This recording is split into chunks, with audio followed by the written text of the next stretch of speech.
Dili man guni bingka. Unsa din? Putotit. Putotit. Sulo sa kamatuoran ti ministry. Ni Soroy mi diri karon sa sitio Numnom. Mapaitdos. Numnom. Oh, numnom. Uso guni. Numnom. Hello mga kakyot, welcome back to my Facebook page. Ni Adi ay takaron diri sa Barangay Ilicia sakop sa lungsod sa Libertad. Naami bagong di-organize nga gagmayng Kristohanong katilingban. Mao ni among simbahan nga bagong di-organize dire. Bago pa ni kaayo bason og ang mga tao dire nga magpadayon.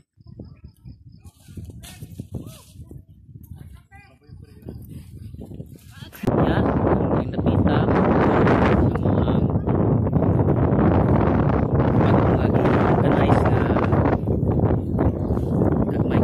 Katilingban o Konjikiki na sakop sa parokya sa Pakuan, St. Vincent Ferrer Quasay Parish, Pakuan na Libertad Negros Oriental. Sununi ang amuang bagong gi-organize diri kauban sa amuang parish priest nga si Father Mark Jason Pakalso.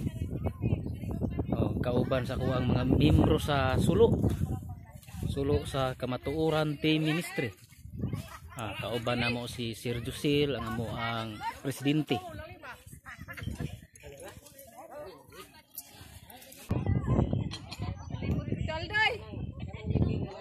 Saan yung sityo dire gani?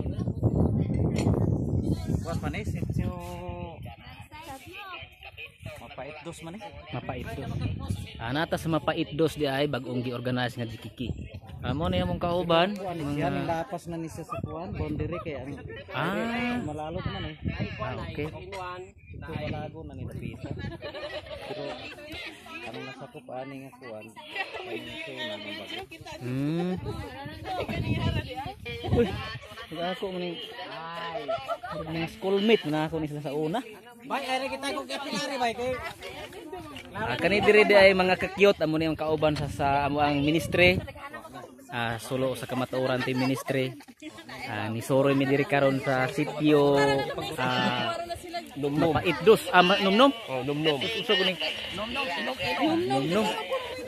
Sakop ni sa gihapon sa nangapi pa sila o nangapi pa mi kay amo ang taon-taon na ami misa karon. So, mga kakyut.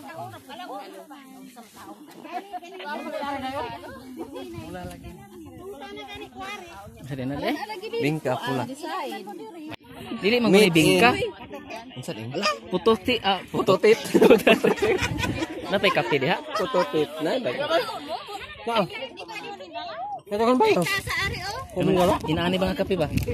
Dala ko ni. Ay may dala diha. Oo. Okay gamit. Sige, kape sa ko.